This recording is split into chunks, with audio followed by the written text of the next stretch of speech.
नमस्कार, मैं हूं अमित। और व्यूवर्स, आप सब जानते हैं कि भारत ने 26 जनवरी को अपना 74वां गणतंत्र दिवस बड़े हर्षोल्लास और बड़े गर्व से मनाया। और इसी गणतंत्र दिवस पे जम्मू कश्मीर की सरकार ने J&K government award for outstanding media persons भी अनाउंस किए। और आज हम जिनसे आपकी मुलाकात करवाने जा रहे हैं वो भी इस अवार्ड के एक रेसिपिएंट हैं। और ये to the world of media belong करते हैं। और इनका नाम जो है आप सब जानते ही होंगे, लेकिन फिर भी मैं आप सबके साथ शेयर करना चाहता हूँ। आप हैं निशिकांत खजूरिया जी। और अभी प्रेजेंट में ये he is associated with one of the leading English dailies, that is daily Excelsior. और सबसे पहले तो सर आपको मुबारकबाद इस अवार्ड के लिए। और क्या कहना चाहेंगे आप इस अवार्ड को रिसीव करके, कैसा लगा? अमित जी, सबसे पहले तो मैं शुक्रिया अदा करना चाहूँगा कि इसमें सभी लोगों का और ख़ासकर मेरी ऑर्गेनाइजेशन डेली एक्सेलसियर का। और डेली एक्सेलसियर में मेरे editor in chief Kamar Romitra ji, executive editor Neeraj Romitra ji, मेरे सीनियर्स और मेरे कुलीग्स जो हैं, जिनकी इनकरेजमेंट की वजह से, जिनकी सपोर्ट की वजह से ये मैं इस अवार्ड का हकदार बना और स्टेट गवर्नमेंट ने इस अवार्ड से मुझे नवाजा और मैं अपने काम को बखूबी कर पाया। तो मैं सबसे पहले इन सब लोगों का शुक्रिया अदा करना चाहूँगा अपने फैमिली मेम्बर्स का, अपने कोलीग्स का, अपने फ्रेंड्स का और सभी लोगों का, जिनकी वजह से मैं इस अवार्ड को, मैं अपने काम को बखूबी अंजाम दे पाया और जिसकी वजह से स्टेट गवर्नमेंट ने मुझे इस अवार्ड से नवाजा। अब सर, जर्नलिस्ट का काम जो है वो दुनिया में क्या हो रहा है और इन सब चीज़ों पे रिसर्च करके पब्लिक डोमेन में लाना है।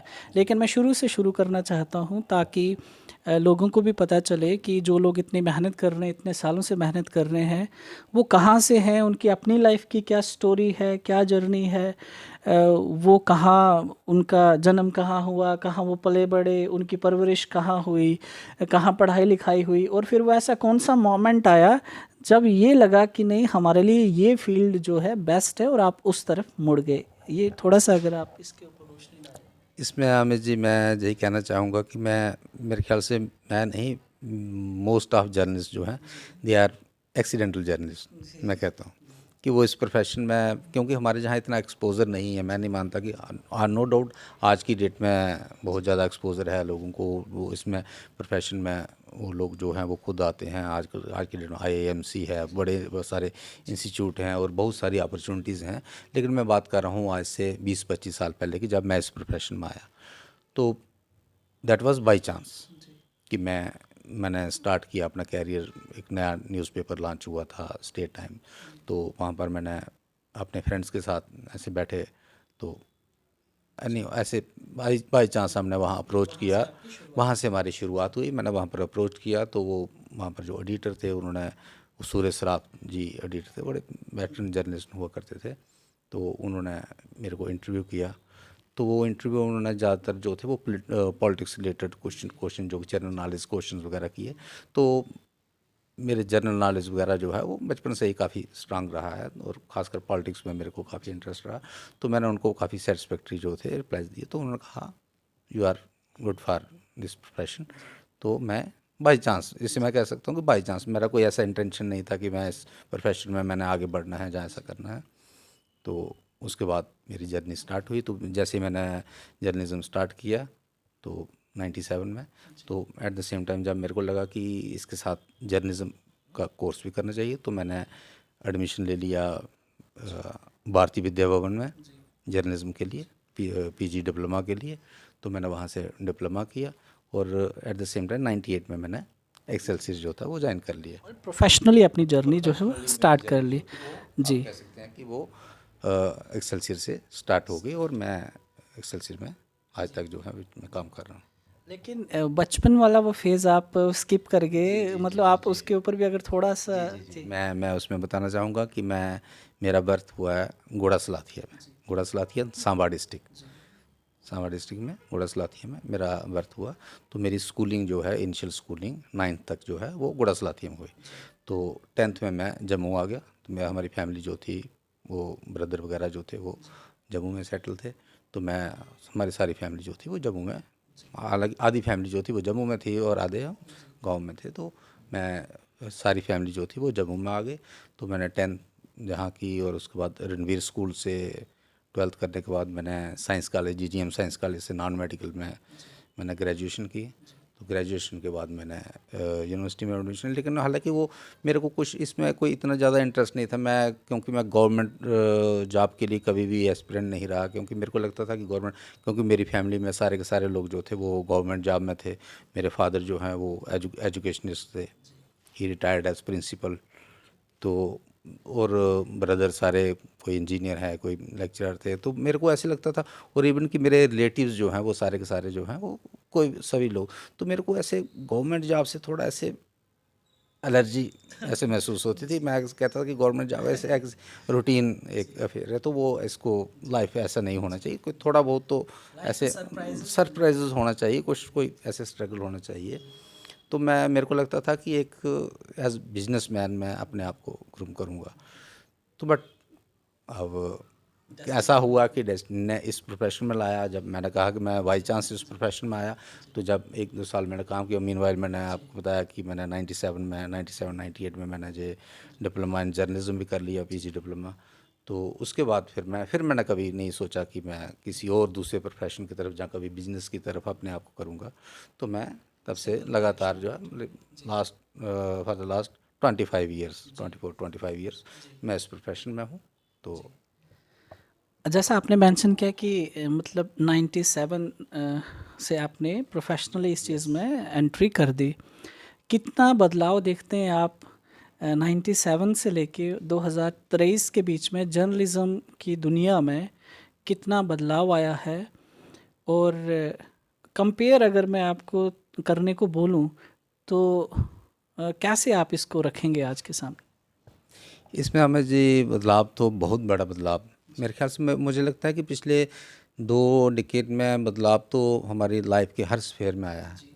और जहाँ आप जर्नलिज्म की बात करें तो इसमें बहुत ज़्यादा जो है वो चेंजेस जो है वो आए हैं। हमने देखा कि इसका जर्नलिज्म का पूरा ट्रेंड जो है वो चेंज, काम काज करने का तरीका जो है चेंज हुआ। जब मैं इस प्रोफेशन में आया तो उस वक्त तो इवन कि इलेक्ट्रॉनिक मीडिया भी नहीं था, सिर्फ जो था वो प्रिंट मीडिया हुआ करता था। प्रिंट मीडिया में ही सारे लोग जो थे जर्नलिस्ट, और इसलिए शायद उसमें अपॉर्चुनिटीज़ भी कम थी, बहुत ज़्यादा लोग जो थे वो इस प्रोफेशन में नहीं आते थे। लेकिन उसका एक काम करने का प्रोफेशनल वे जो था वो भी एक डिफरेंट था। जब हमने काम शुरू किया तो हम टाइपराइटर पर करते थे, काम करते थे। तो कंप्यूटर जो थे वो एक अलग कंप्यूटर सेक्शन होती थी, सिर्फ उन लोगों के पास ही कंप्यूटर होते थे। वो उसको जो हम टाइप करते थे न्यूज़, फिर वो उसको बनाते थे।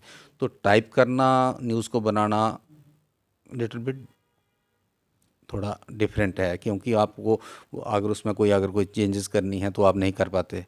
तो आपको, तो मेरे को लगता है शायद एक वो एज भी रहा हमें। इंटरनेट नहीं था आपके पास, आप अगर आपको कहीं अगर कोई फीडबैक लेना है या कोई इन्फॉर्मेशन, कोई डाटा कलेक्ट करना है तो आपको लाइब्रेरीज़ में जाना पड़ता था। आपको पुराने पेपर जो हैं वो ढूंढने पड़ते थे, याद करना पड़ता था कि हमें वहाँ शायद वो इंसिडेंट तब हुआ था, तो उस इंसिडेंट के रिलेटेड फिर वो आपको इतनी सारी रिसर्च जो थी करनी। आज की डेट में तो ऐसा है कि आप गूगल करो और आप उसमें डालो तो सारा कुछ सामने आ जाएगा।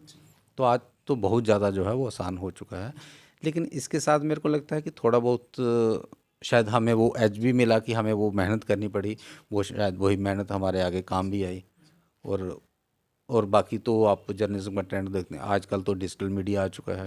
तो डिजिटल मीडिया के हालांकि बहुत सारे फ़ायदे भी हैं और नुकसान भी हैं।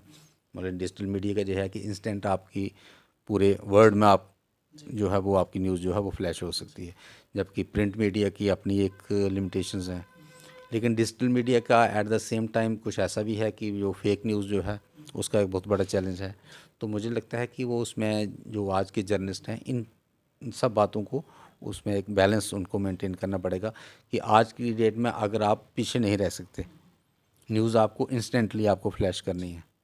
क्योंकि अगर आप फ्लैश नहीं करोगे तो दूसरे कर जाएंगे, और जब दूसरे करेंगे तो आप पीछे रह जाओगे। तो आपको instant flash, but at the same time वो न्यूज़ जो है वो उसको ऑथेंटिक होनी चाहिए, उसको कंफर्म करना है, वो आपकी रिस्पॉन्सिबिलिटी है। वो प्रोफेशनल अप्रोच जो है वो आपकी वो रहनी चाहिए। अब थोड़ा सा अगर हम इसको डिस्कशन को सीरियस नोट की तरफ मोड़ें, जम्मू कश्मीर को अगर हम देखें, क्योंकि पिछले 25 साल से आपने डिफरेंट एरियाज़ को कवर किया है, एस्पेक्ट्स को कवर किया है। तो जम्मू कश्मीर एक रिसर्च की तरह यूज़ करते हैं बाहर के जर्नलिस्ट, और अगर हम वेस्टर्न वर्ल्ड की भी बात करें तो दे आल्सो कम हेयर। उन्होंने बड़ी बड़ी अपनी जिस तरीके से भी जो भी आइडियोलॉजीज़ के थ्रू रिप्रेजेंटेशन जम्मू कश्मीर की बाहर देनी है वो दी। लेकिन हम देखते हैं कि जम्मू में हमारे पास अपना कोई ऐसा इतने सालों में एक मीडिया के रिलेटेड डेडिकेटेड कोई इंस्टीट्यूशन जिसको हम कहें वो नहीं है, और पिछले साल ही उसको जम्मू यूनिवर्सिटी में ओपन किया गया। तो ऐसा क्या था कि वर्ल्ड पूरे जम्मू कश्मीर पे फोकस करती थी रिसर्च के लिए, लेकिन हमें एक तरह से वंचित रखा गया इसकी रिसर्च से प्रोफेशनली अगर हम बात करें? नहीं, इसमें मैंने ऐसा नहीं समझता, क्योंकि जम्मू कश्मीर जहाँ आपने बात की कि पूरा वर्ल्ड इसमें इंटरेस्टेड है, तो जम्मू कश्मीर में इंटरेस्टेड होना और जर्नलिज्म में एक सिखाया जाता है कि आप न्यूज़ क्या है, तो उसमें एक एस्पेक्ट जो है वो यही रहता है कन्फ्लिक्ट का भी। तो since Jammu Kashmir is a conflict zone, conflict ये सिंस 1947 जो है, क्योंकि जब 47 में पार्टीशन हुआ कंट्री का, तो पाकिस्तान का इसके ऊपर क्लेम था। पाकिस्तान कहता था कि Jammu Kashmir being Muslim majority state, इसके ऊपर हमारा क्लेम है। मेरे जो महाराजा थे हरी सिंह, उन्होंने सेशन जो था वो इंडिया के साथ किया था। तो तब, और हालांकि उसका कुछ पोर्शन जो है पाकिस्तान के ऑक्यूपेशन में है, इलीगल ऑक्यूपेशन में है, तो इसकी वजह से एक कन्फ्लिक्ट जो है वो लगातार था। तो कन्फ्लिक्ट इज़ ए न्यूज़, एक जर्नलिज्म में सिखाया जाता है कि आपको न्यूज़ क्या है, जो जहाँ पर कन्फ्लिक्ट होगा दैट इज़ न्यूज़। तो इस कन्फ्लिक्ट की वजह से जम्मू कश्मीर में वो सभी का एक वो था, वो मीडिया वालों के लिए, चाहे वो नेशनल मीडिया हो चाहे इंटरनेशनल मीडिया हो, कि जम्मू कश्मीर में क्या हो रहा है as compared to other states. बहुत बड़ी बड़ी स्टेट्स हैं, यूपी स्टेट हैं, बाकी स्टेट्स हैं। तो जम्मू कश्मीर को हम इस एस्पेक्ट से इसको देखेंगे कि इंटरनेशनल मीडिया जो था वो इसलिए जहाँ पर जो था वो इंटरेस्टेड था। और जहाँ आपने बात की कि जम्मू कश्मीर के लोगों को महरूम रखा जाता था, तो मुझे लगता है कि महरूम रखने वाली बात मैं इससे पूरी तरह से एग्री नहीं करता। उसका रीज़न ये है कि जर्नलिज्म में, अगर जर्नलिज्म स्टडी करने के लिए जो लड़के आएंगे तो उनको सबसे पहले तो उनको अपॉर्चुनिटीज़ चाहिए। तो जम्मू कश्मीर में कोई ऐसी मीडिया ऑर्गेनाइजेशंस, कोई बहुत ज़्यादा मीडिया ऑर्गेनाइजेशन नहीं थी, और शायद मेरे ख्याल से ऑल ओवर इंडिया कुछ ऐसा नहीं था। तो उसके लिए इस चीज़ को एकेडमिकली जिस तरीके से पिछले साल जम्मू यूनिवर्सिटी में एक डिपार्टमेंट जो है इसके ऊपर खोला गया है, जर्नलिज्म के ऊपर खोला गया है, तो ये चीज़ बहुत पहले मुझे लगता है स्टार्ट होनी चाहिए थी। ये आपको नहीं लगता कि ये लेट हुआ है थोड़ा सा? जी, इस बात में कोई शक नहीं है कि इसमें हालांकि बहुत देर से एक डिमांड थी जम्मू कश्मीर में। सिर्फ एक, जहाँ से मैंने किया, भारतीय विद्या भवन, भारतीय विद्या भवन हालांकि जो बॉम्बे में है, और इसकी एक ब्रांच जो थी वो JNK में थी, तो जम्मू में थी। तो जम्मू से जहाँ से जितने भी जो इंटरेस्टेड होते थे, जो जर्नलिज्म में आना चाहते थे, उन लोग भारतीय विद्या भवन, जहाँ शायद कई लोग थ्रू डिस्टेंस एजुकेशन इग्नो से भी वो करते थे, जर्नलिज्म करते थे। लेकिन वही बात मैंने कही कि इसमें कोर्स जो है वो तब स्टार्ट होगा जब उसमें अपॉर्चुनिटीज़ जो होंगी वो आएंगी। तो शायद मेरे को लगता है कि शायद पहले अपॉर्चुनिटीज़ जो थी वो इतनी ज़्यादा नहीं थी, तो लगता था कि जम्मू यूनिवर्सिटी को भी लगता था कि ये अभी इसका शायद हमें इतना ज़्यादा रिस्पांस जो है वो नहीं मिला। हालांकि आपको मैं बता दूं कि जहाँ जम्मू में IAMC है, Indian institute of mass communication, लेकिन वहाँ पर हालांकि वो कंपटीशन रहता है, वो ऑल ओवर इंडिया से बच्चे जो हैं आते हैं। जम्मू से आई थिंक बहुत थोड़े बच्चे हैं वहाँ पर जो कि एडमिशन ले रहे हैं। तो जम्मू यूनिवर्सिटी ने भी स्टार्ट किया, ये वेलकम स्टेप है। इससे मेरे को लगता है कि जो जम्मू के जो यूथ हैं, हालांकि कश्मीर में ऑलरेडी था जर्नलिज्म, कश्मीर में था, क्योंकि कश्मीर में मैंने कहा कि it depends upon opportunities. Kashmir में अपॉर्चुनिटीज़ ज़्यादा हैं एज़ कम्पेयर टू जम्मू, क्योंकि इंटरनेशनल मीडिया का भी फोकस जो है वो कश्मीर के ऊपर रहता था ज़्यादा, क्योंकि वहाँ पर ट्रबल वहाँ पर रहता था। तो जहाँ पर ट्रबल होगा तो फोकस वो ज़्यादा वहीं पर रहेगा। लेकिन अब जम्मू में भी चूँकि ये जम्मू यूनिवर्सिटी में स्टार्ट हुआ, IAMC में स्टार्ट हुआ, और अपॉर्चुनिटी भी जैसे मैंने कहा कि पहले अपॉर्चुनिटीज़ कम थी, अब अपॉर्चुनिटीज़ ज़्यादा हुई हैं। डिजिटल मीडिया आ गया है, इलेक्ट्रॉनिक मीडिया है, तो इसकी वजह से अपॉर्चुनिटीज़ बढ़ी हैं। तो इसकी वजह से जर्नलिज्म भी स्टार्ट हुआ। ठीक है। अब देखिए, मतलब करियर में अप्स एंड डाउन्स भी आते हैं, सारी चीज़ें आती हैं, और कुछ स्टोरीज़ ऐसी होती हैं जहाँ पे आपको रिस्क भी लेना पड़ता है। तो इस 25 साल के करियर में जब आपको लगा हो कोई स्टोरी ब्रेक की हो आपने और आपको लगा हो कि अब ये थोड़ा सा एक तरह से ये क्या पंगा ले लिया मैंने, और उस मतलब उस टेम्परामेंट को मेंटली कितना स्ट्रांग होना चाहिए कोई ऐसी सिचुएशंस के साथ डील करने के लिए। और आपकी लाइफ में कोई ऐसा इंसिडेंट आया जब ऐसा कोई कन्फ्रंटेशन कोई हुआ हो किसी स्टोरी को ब्रेक करते टाइम पे अपोनेंट्स के साथ? जी ऐसा, हालांकि कभी ऐसा कोई लाइफ थ्रेटनिंग कोई ऐसा इंसिडेंट नहीं हुआ मेरे साथ by the grace of God. हालांकि हमने बड़े सारे वो मिलिटेंसी रिलेटेड इंसिडेंट कवर किए हैं, लाइव इनकाउंटर कवर किए हैं बहुत सारे। और आप शायद हमारे सारे लोग जानते होंगे कि हमारे डेली एक्सेलसियर के जो चीफ फोटोग्राफर थे अशोक सोडी, वो एक इस तरह का एक इनकाउंटर चल रहा था, तो उसमें वो शहीद हो गए थे। तो उसको उनकी कवरेज करते वक्त, तो हालांकि मैंने भी बहुत सारे ऐसे किए हैं, ऐसे लाइव इनकाउंटर जो हैं कवर किए हैं, जहाँ पर सांबा में और बड़ी ब्राह्मणा के पास जो थे, गगवाल के पास जहाँ पर। तो लेकिन by the grace of God चलो कभी ऐसा इंसिडेंट हुआ नहीं। और जहाँ दूसरी बात आपने कही कि कभी कन्फ्रंटेशन की, तो ऐसा एक बार नहीं अक्सर हुआ है कि कई कई बार तो ऐसा हुआ कि वो लोग जो कि मेरे बड़े करीबी थे, जिनके साथ मेरे बड़े अच्छे रिलेशन थे, लेकिन स्टोरी की वजह से, न्यूज़ की वजह से उनके साथ मेरे रिलेशन जो थे वो ख़राब हुए। लेकिन आपको कई बार ऐसा होता है कि आपको ये डिसाइड करना पड़ता है कि मेरे लिए न्यूज़ इंपॉर्टेंट है या पर्सन इंपॉर्टेंट है। कई बार हो सकता है कि आपको किसी पर्सन को कोई आपका वो, क्योंकि आपको लगता है कि वो मेरा सोर्स भी है वो पर्सन, तो मेरे को उसको बचाए रखने के लिए स्टोरी को थोड़ा सा मेरे को माइल्ड करना पड़ेगा, जो कुछ ऐसा ट्विस्ट देना पड़ेगा।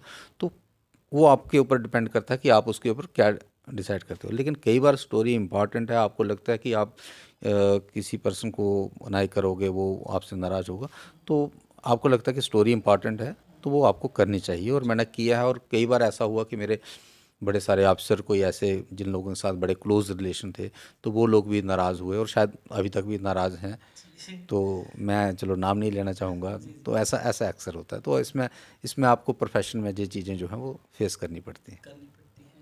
लेकिन अब क्योंकि प्रैक्टिकल जो सिचुएशंस हम भी सोसाइटी में देखते हैं या बच्चों से जब कभी इंटरेक्ट करते हैं तो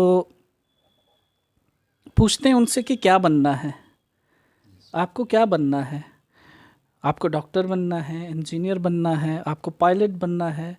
बहुत कम, हालांकि मैंने तो नहीं सुना आज तक कि कोई बच्चा स्कूल्स की मैं बात करूं स्कूल लेवल पे कोई बच्चा ये कहे कि जितने क्लैरिटी से उसको पता है कि मैंने डॉक्टर इंजीनियर बनना है, उतने कॉन्फिडेंटली आज तक मैंने किसी को नहीं सुना ये बोलते हुए कि मुझे जर्नलिस्ट बनना है।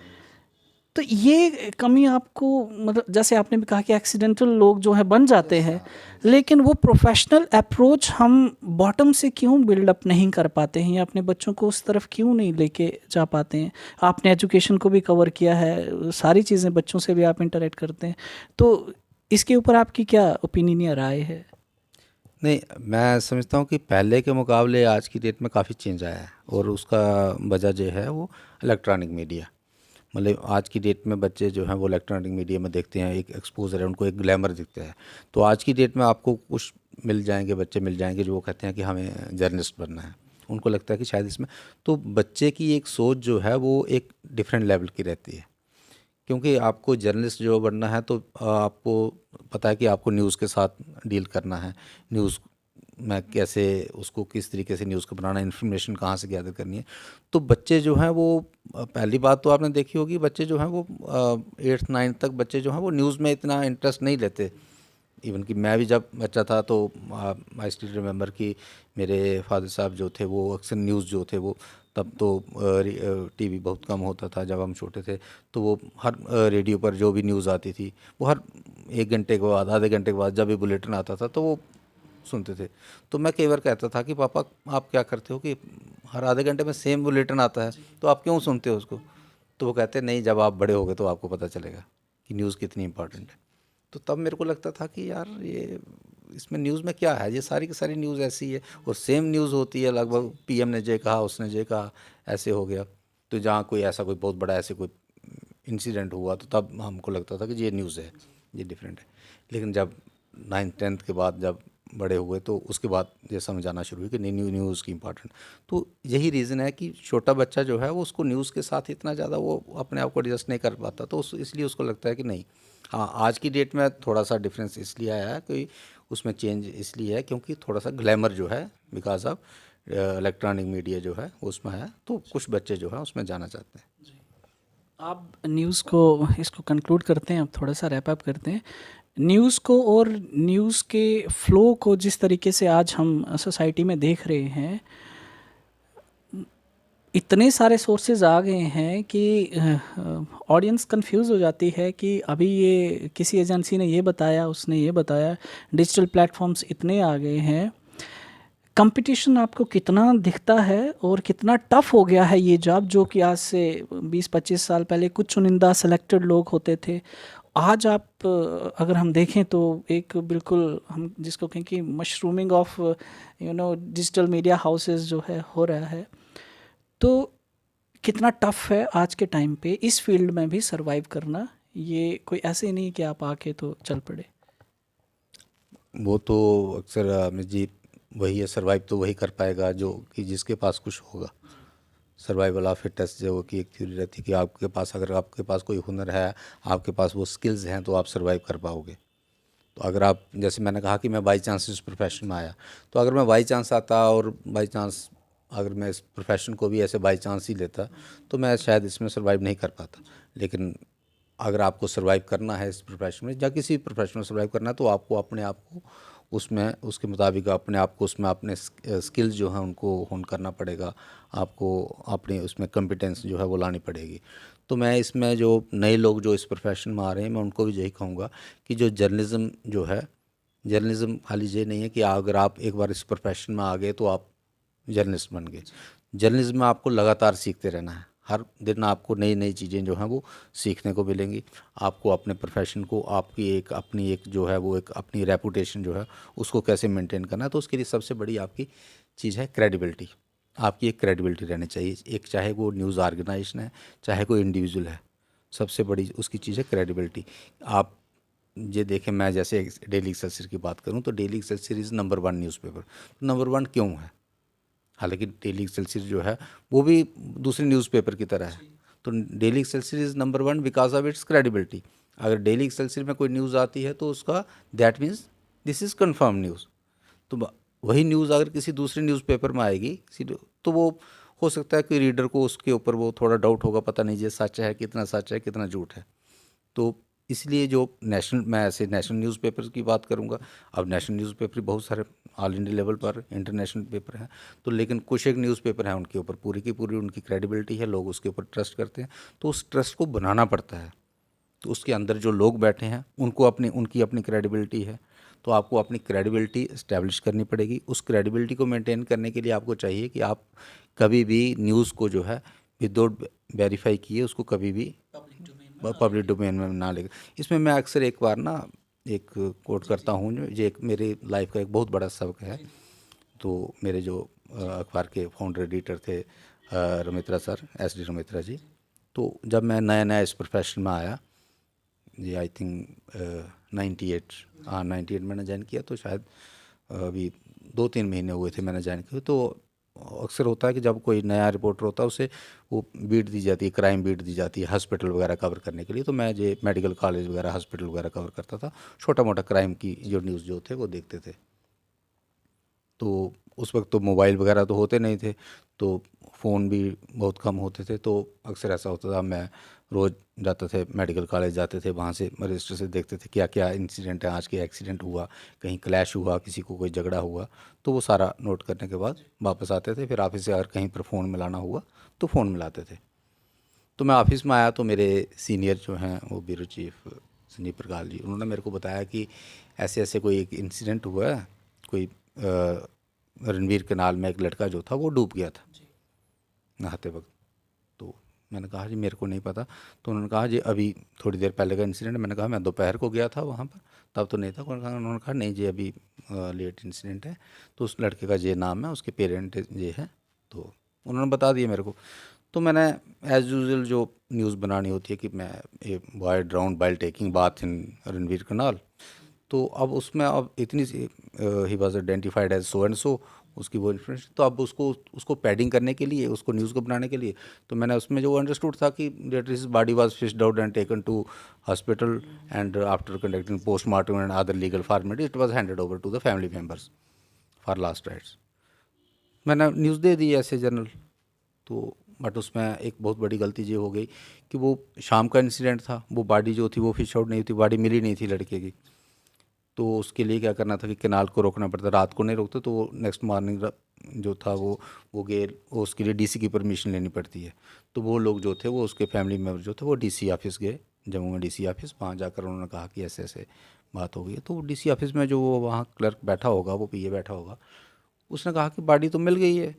उन्होंने कहा कैसे? उन्होंने कहा ये देखो डेली एक्सेलसियर में न्यूज़ आई है। तो डेली एक्सेलसियर एक ऑथेंटिक सोर्स माना जाता है, जैसे जो मैंने कहा।